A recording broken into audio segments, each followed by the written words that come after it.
presentamos Perspectiva Bíblica Mundial. Analizaremos temas de relevante interés sobre la verdad presente, que nos ayudará a crecer espiritualmente, mediante la conducción del Ministerio de Sostén Propio, una voz que clama en Venezuela, bajo la dirección del evangelista y conferencista José Barito. Le invitamos a seguir toda la serie.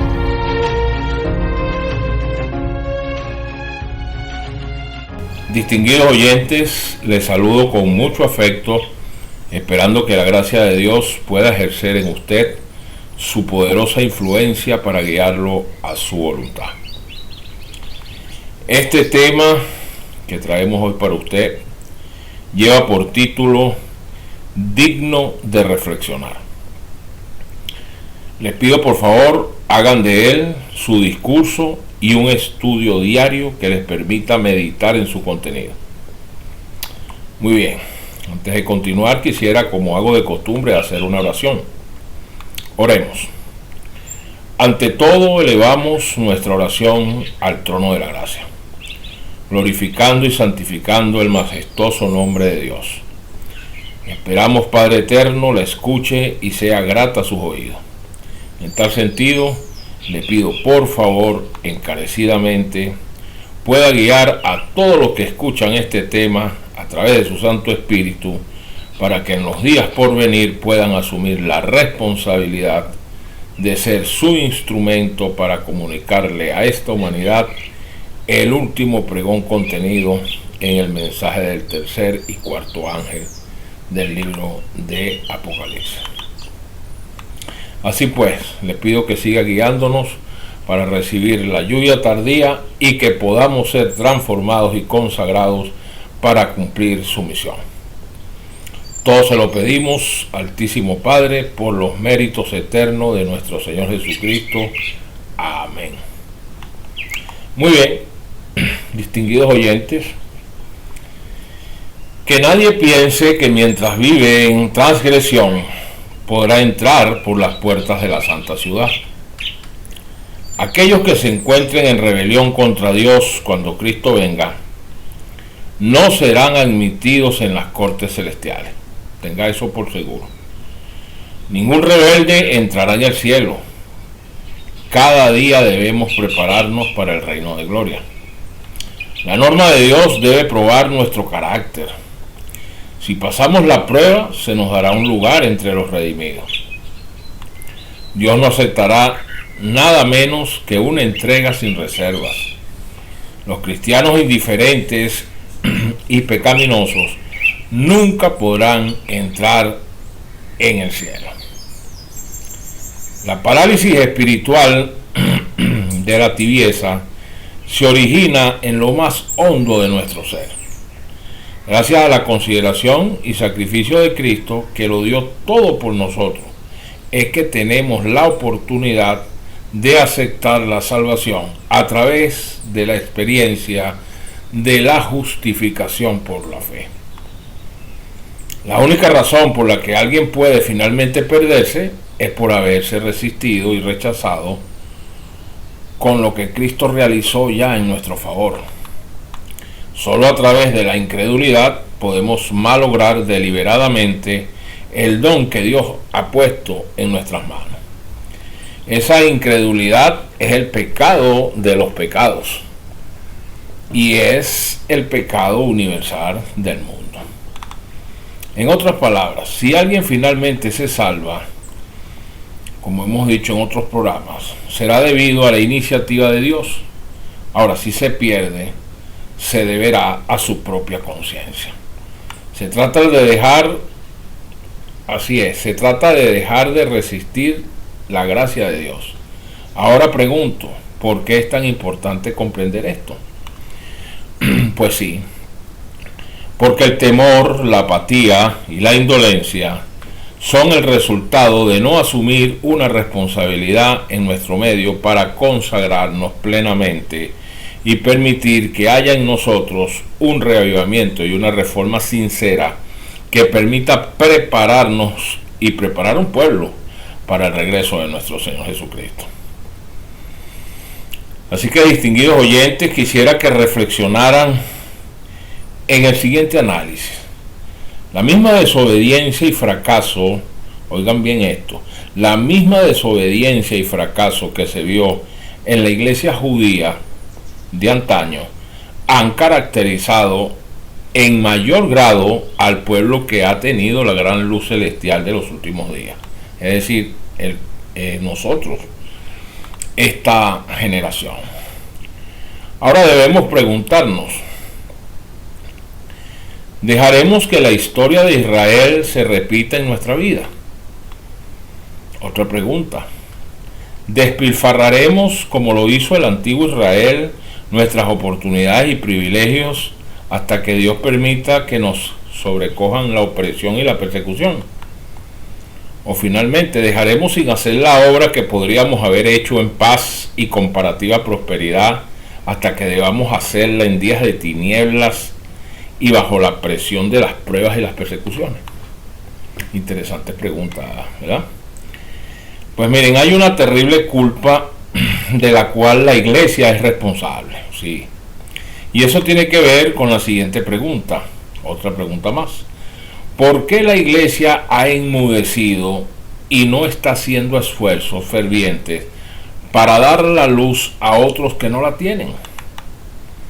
Es muy lamentable porque ven que el fin se acerca, ven que multitudes violan diariamente y flagrantemente la ley de Dios, saben que esas almas no pueden ser salvas en la transgresión y sin embargo tienen más intereses en sus asuntos personales, en cuidar sus prioridades, en irse de tienda en tienda y en alimentar desenfrenadamente sus apetitos carnales, que en estas almas de los hombres y mujeres que van caminando a una muerte súbita y eterna, y con quienes tendrán que encontrarse frente a frente en el juicio.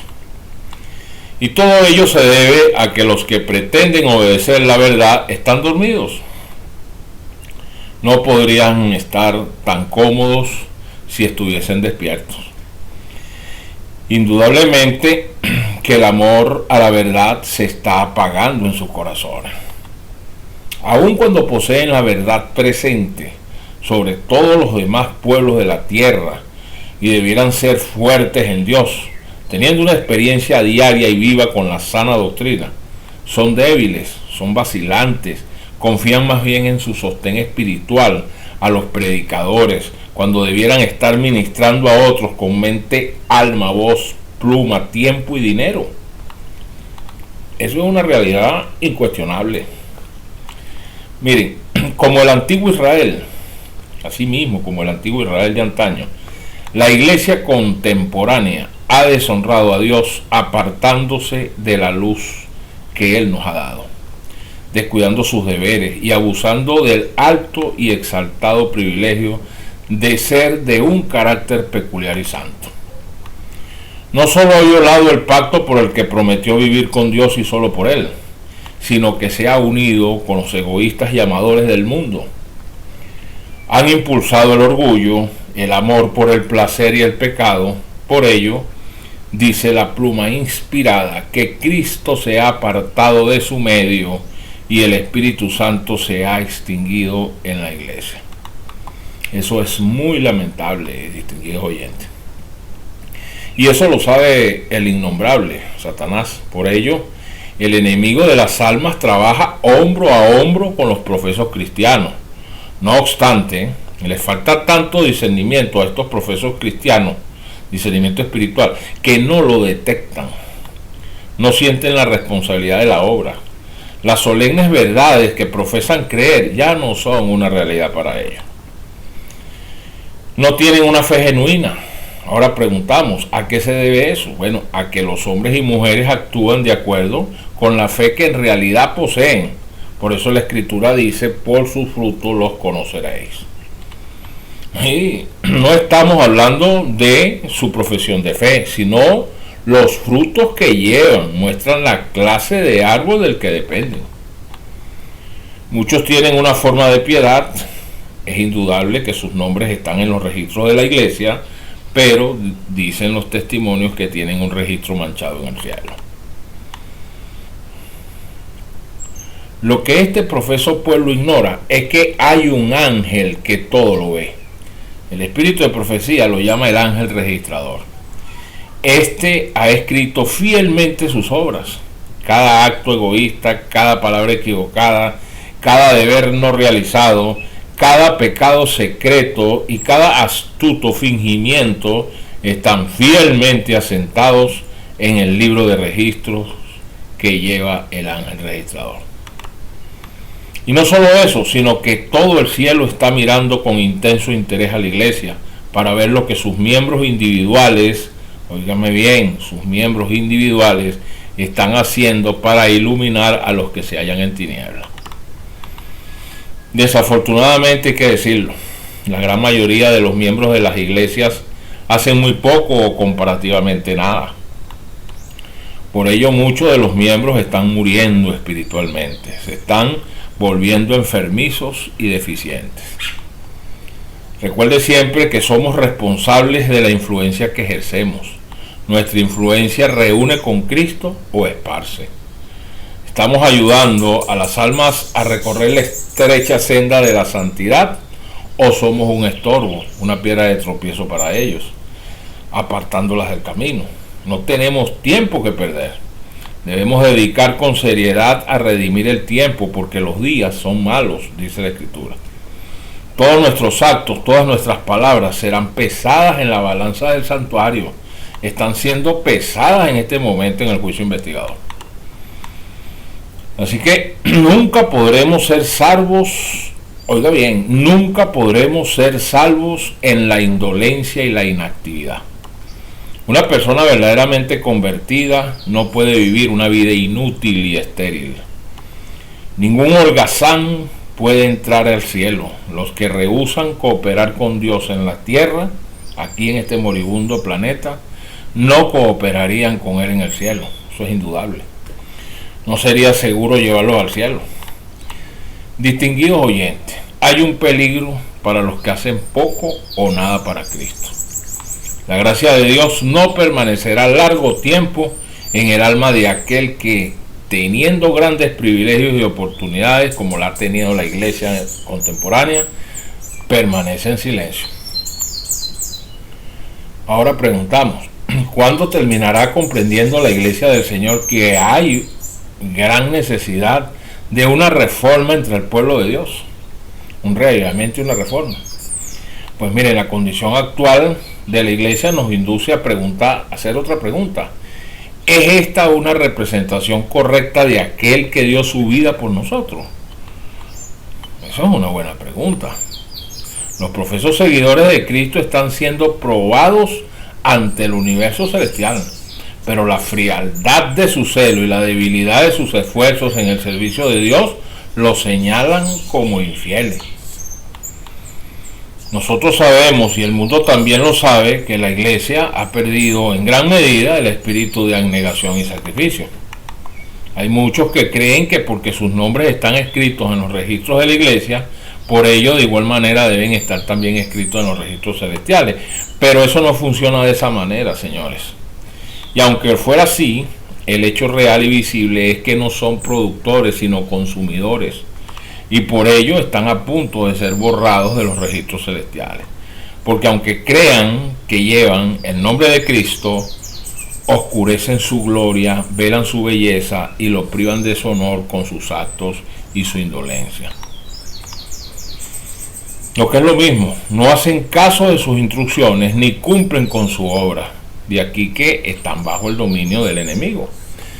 Desgraciadamente están realizando un daño incalculable, debido a que su influencia no es un sabor de vida para vida, sino un sabor de muerte para muerte.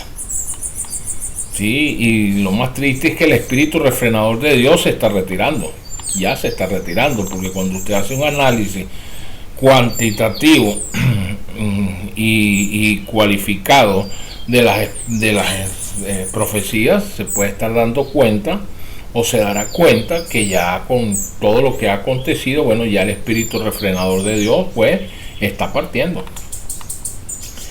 Estamos avisados, en cualquier momento el espíritu refrenador de Dios se va a retirar completamente del mundo. Los hombres no podemos discernir a los ángeles, que como centinelas refrenan los 4 vientos de destrucción para que no soplen hasta que estén sellados los siervos de Dios, porque así está escrito. Pero cuando Dios ordene a estos ángeles que suelten los vientos, pues habrá una escena de contienda que ninguna pluma podrá describir. Y eso lo conoce Satanás. ¿Por qué? Pues Satanás conoce la Biblia como ninguno y la sigue estudiando con cuidado, porque sabe que le queda poco tiempo. Y procura en todo momento y en todo punto contrarrestar la obra que el Señor está haciendo sobre esta tierra.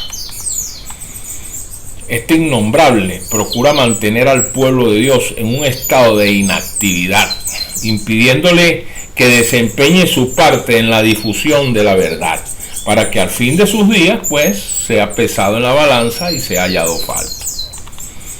Por eso el mundo necesita embajadores y emisarios locales consagrados. Nadie será registrado en los libros del cielo como cristiano si no tiene un espíritu misionero. Sí, registran los testimonios del Espíritu en la profecía que si los miembros de la iglesia no emprenden individualmente esta obra, demuestran que no tienen relación viva con Dios y su nombre será registrado como el de siervos perezosos. En todo movimiento religioso hay quienes, si bien no pueden negar que la causa es de Dios, se mantienen apartados y se niegan a hacer esfuerzo alguno para ayudar. Ahora, convendría a los tales recordar lo anotado en el cielo, en el libro de memorias del que habla Malaquías capítulo 3, versículo 16, donde no hay omisiones ni errores, y por el cual seremos juzgados. Allí se registra toda oportunidad de servir a Dios que no se aprovechó, y allí también se recuerda para siempre todo acto de fe y de amor. Hay una balanza equilibrada allí. Distinguidos oyentes, nunca olvide esto. Hay 3 consignas en la vida cristiana que deben ser observadas si deseamos evitar que Satanás nos gane la delantera y reclame nuestra alma. Y esas 3 consignas, a saber, son velar, orar y trabajar. Pero ¿trabajar dónde? En el mundo. Velar, orar y trabajar por los caminos del Señor, por lo que está establecido en las Escrituras, por su Evangelio. Ese es nuestro santo y seña. Como les he dicho, el cielo lleva un registro permanente de todas nuestras obras. El libro de Eclesiastés, capítulo 12, el último capítulo, da referencia de ello, y eso es posible a través del ministerio de los ángeles, quienes llevan un fiel registro de la obra de todo hombre. Vayan allá al capítulo 12, al final de ese capítulo, ahí lo verificarán. Cada acto de amor, cada palabra de bondad, cada oración en favor de los que sufren y de los oprimidos, llega al trono eterno y se anota en el libro imperecedero del cielo. Pero escuche bien, la Biblia dice en Proverbios 28:9 que el que aparta su oído de los mandamientos de Dios, hasta su oración es abominable. Entonces usted podrá orar o irse orando desde Venezuela hasta el Perú, pero si usted ha odiado los mandamientos de Dios y cree que están clavados en la cruz, pues esos mandamientos no pasan de su casa, del techo de su casa. Por ello que los ángeles han sido comisionados para ser nuestros ayudadores. Viajan entre el cielo y la tierra, llevando a las alturas el informe de las acciones de los hijos de los hombres. Ok, miren, hemos podido comprobar a través de este estudio, de estas exhortaciones, cualquier cantidad de amonestaciones que nos da la Escritura Sagrada y la pluma inspirada para que velemos y hagamos todo nuestro esfuerzo para consagrarnos y salir del estado laodicense en la que desafortunada se encuentra la iglesia de estos postreros días. No quisiera terminar este tema sin antes recordarles algunas promesas que registran las Escrituras Sagradas. Por supuesto, debemos recordarlas, que Dios las ha dado para reconfortar a su iglesia en estos días tan tumultuosos y plegados de error y de apostasía, y que los que vienen van a ser peores de paso. Por supuesto, para que podamos tener fe ante la tribulación que se avecina velozmente sobre este planeta, donde el que no esté fundamentado en la verdadera fe y las promesas divinas tendrá que morder el polvo de la derrota y su muerte eterna. Y quiero señalarles, pues, o que ustedes podamos observar muy bien lo que dice la Biblia acerca de nuestra esperanza en sus promesas. Voy a señalarles algunos textos que son muy reconfortantes, que nos sirven precisamente de bálsamo para poder afrontar los días que vivimos y los que vienen. Por ejemplo, tenemos el libro de Deuteronomio, capítulo 31, versículo 8, dice que el Señor va delante de su pueblo y nunca lo desamparará. Esa es una. El Salmo 91 dice: el Señor es nuestro refugio de generación en generación. Otra la tenemos en el libro de Salmos, capítulo 117, versículo 2, donde dice que la fidelidad del Señor es para siempre. El que es infiel somos nosotros. El libro de Isaías, capítulo 54, versículo 10, dice que cuando venga la calamidad, la misericordia del Señor nunca nos desamparará.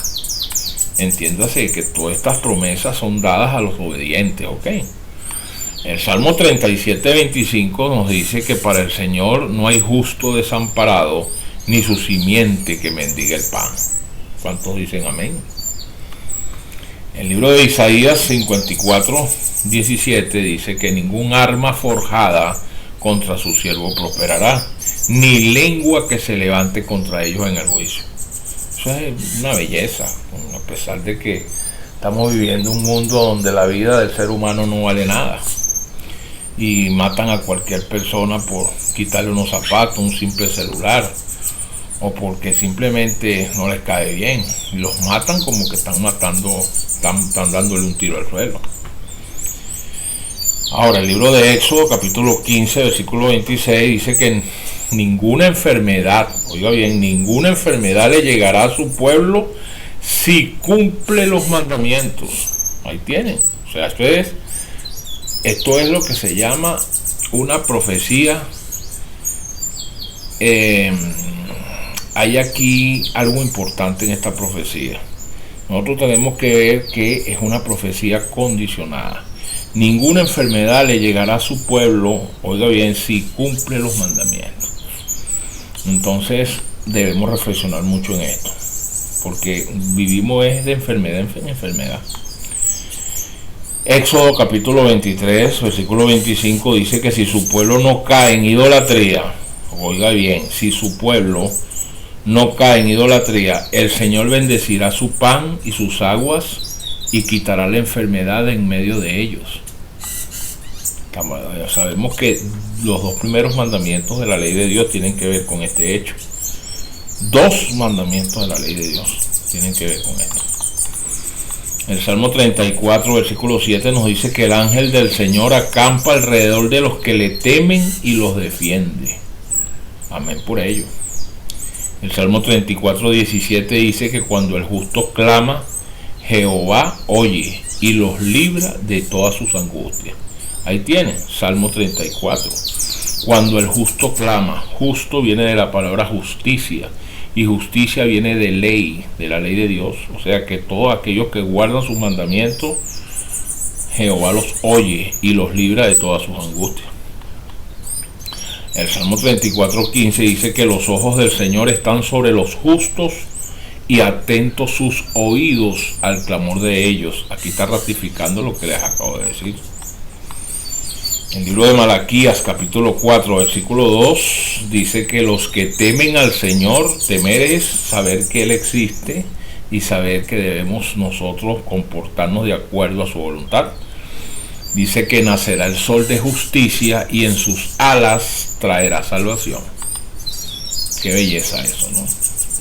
El libro de Job, en el capítulo 5, del 21 al 22, dice lo siguiente: del azote de la lengua su pueblo será encubierto, no temerá la destrucción cuando viniere. Promete que de la destrucción y del hambre se reirán, y no temerán de las fieras del campo. De repente usted no está viendo eso hoy, pero lo que viene va a ser bastante, pero bastante emblemático, ¿sabe? Así que vaya apoderándose de toda esta promesa. El libro de Isaías 41:10 dice que lo siguiente: le dice a su pueblo que no teman, porque el Señor estará con ellos. No desmayen, porque Jehová es su Dios que los esfuerza. Siempre los ayudará y siempre los sustentará con la diestra de su justicia. El Salmo 119, del 165 al 166, dice que hay mucha paz, o mucha paz tienen los que aman la ley de Dios, y no hay para ellos tropiezo. Esperan ansiosamente su salvación, porque sus mandamientos han puesto por obra. Yo creo que este texto, este versículo, distinguidos oyentes, es uno de los textos más emblemáticos, porque no es la paz que da el mundo, es la paz que da el Señor, es otra cosa diferente, son polos opuestos. Y dice que mucha paz tienen los que aman la ley de Dios. Amarla es atesorarla, es cumplirla, obedecerla. Y dice que para tales personas no hay tropiezo. Esperan ansiosamente su salvación, tan seguros allí, firmes, porque sus mandamientos han puesto por obra. ¿Ah? Por obra, no es en el corazón que lo tienen ahí, no lo vas a poner por obra, no, es por obra. Proverbios capítulo 4, versículo 18 dice que la senda de los justos es como la luz de la aurora, que va en aumento hasta que el día es perfecto. Primera de Juan 3:22 dice que cualquier cosa que pidiere su pueblo a Dios, la recibirá de él, porque guardan sus mandamientos y hacen las cosas que son agradables delante de él. ¿Qué le parece? Usted no me va a decir a mí que una persona que está guardando un día de reposo diferente del que el Señor ordenó, de paso se molestó en escribirlo con su propio dedo en tablas de piedra, o a ponerse arrodillado delante de una imagen para buscarla como mediador entre Dios y los hombres, o una persona que anda en chisme, una persona que anda adulterando, una persona que anda en fornicación, codiciando bienes ajenos, pueden ser actos que agraden a Dios.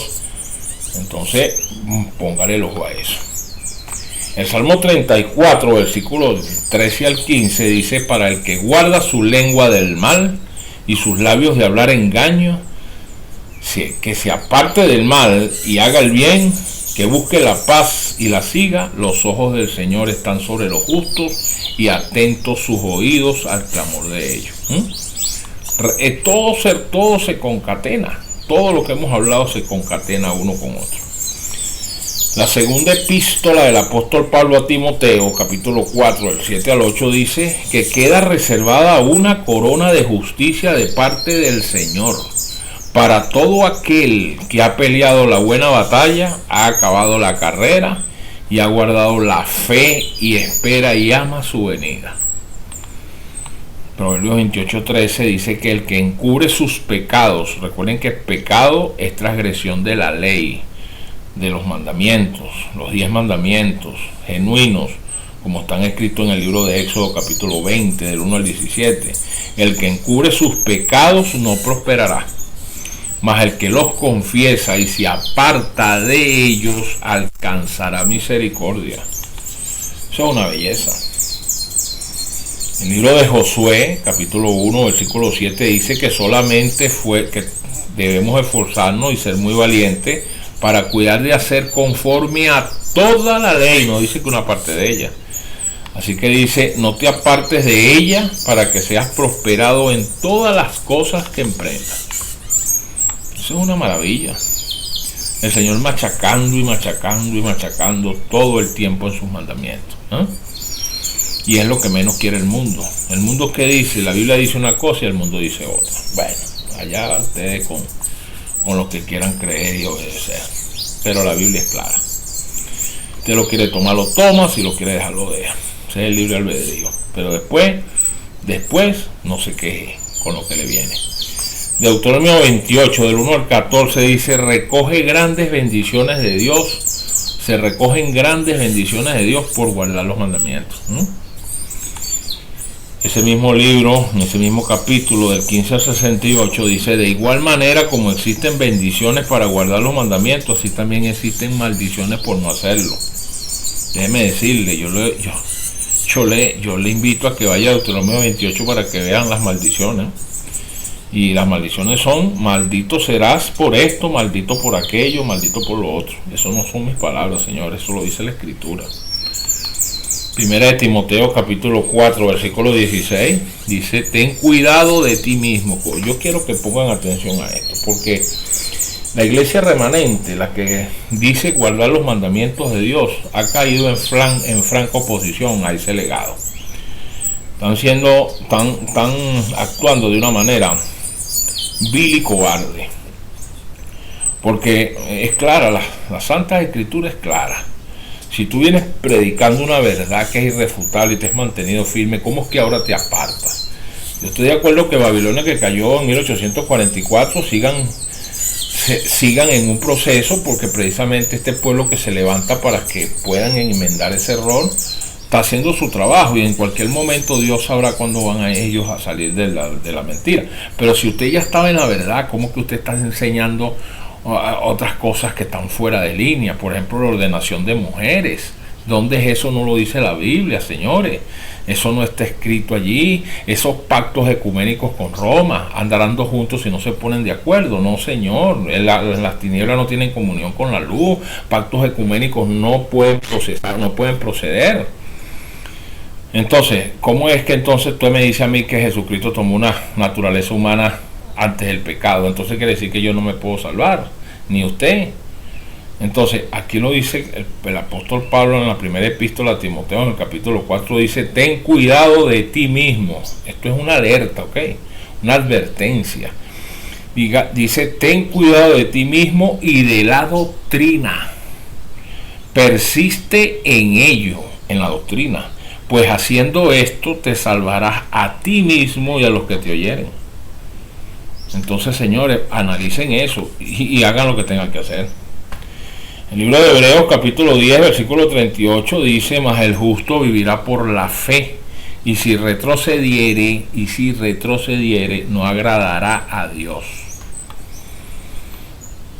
Apocalipsis capítulo 2 del 26 al 27 dice que al que venciere y guardare mis obras hasta el fin, yo le daré autoridad sobre las naciones y las regirá con vara de hierro, y serán quebradas como vaso de alfarero, como yo también la he recibido de mi Padre.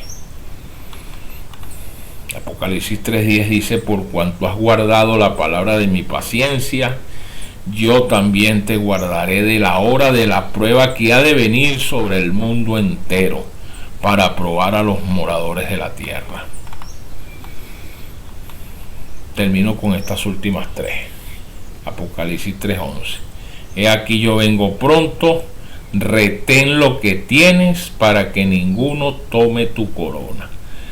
Recuerden que los que tenían conocimiento de esa verdad de Dios van a ser sustituidos por los obreros de la hora undécima. Así que su corona está en pico de Zamuro, como decimos aquí en el argot criollo en Venezuela. Así que vea qué está haciendo con su corona, la que Dios le va a dar por mantenerse firme, como dice él aquí: retén lo que tienes para que ninguno tome tu corona, porque está a punto de ser arrancada de tu cabeza para colocársela a los obreros de la hora undécima, que vienen de último. Ok. Juan capítulo 16 versículo 33 dice: estas cosas os he hablado para que en mí tengan paz. ¿Por qué? Porque en el mundo tendrán aflicción, pero yo les digo que confíen, porque yo he vencido el mundo. Eso lo dijo Jesucristo. Y finalmente, todas esas promesas quise dejarla de última, porque todas esas promesas, todas descansan sobre el siguiente texto que les voy a leer. Así que a los evangélicos hermanos que guardan el domingo, creen en la inmortalidad del alma, muchos ya están saliendo de esa mentira, que creen en el rapto secreto, que no existe, no es bíblico. Hay un arrebatamiento, sí, pero no un rapto secreto. que son dispensacionalistas y tienen la mirada puesta en el Israel literal, allá en el Medio Oriente, ahí no hay más nada que buscar, señores. El centro es el epicentro es Cristo y es a Él a quien tenemos que buscar. Ok. Todas las promesas que yo les acabo de leer, todas descansan en la siguiente que les voy a compartir. Dice que Dios no mudará ni cambiará lo que ha salido de sus labios. Salmo 89, 34. Y Dios no es un blandengue, como lo somos nosotros los seres humanos, que hoy pensamos una cosa y mañana otra. No, Él dice que Él no cambia. Jehová no cambia. Dice que Jesucristo es el mismo ayer, hoy, por los siglos. Y dice que en Él no hay mudanza ni sombra de variación, porque es eterno. Ok, entonces dice, Dios no mudará ni cambiará lo que ha salido de sus labios. Así que hasta aquí este mensaje. Hemos finalizado con este tema, pero pues Dios mediante seguir avanzando con más temas para que el pueblo de Dios pueda estar centrado en la voluntad de nuestro Señor. Les acompañó hasta este momento su pastor José Barito, Venezuela. Dios le bendiga grandemente.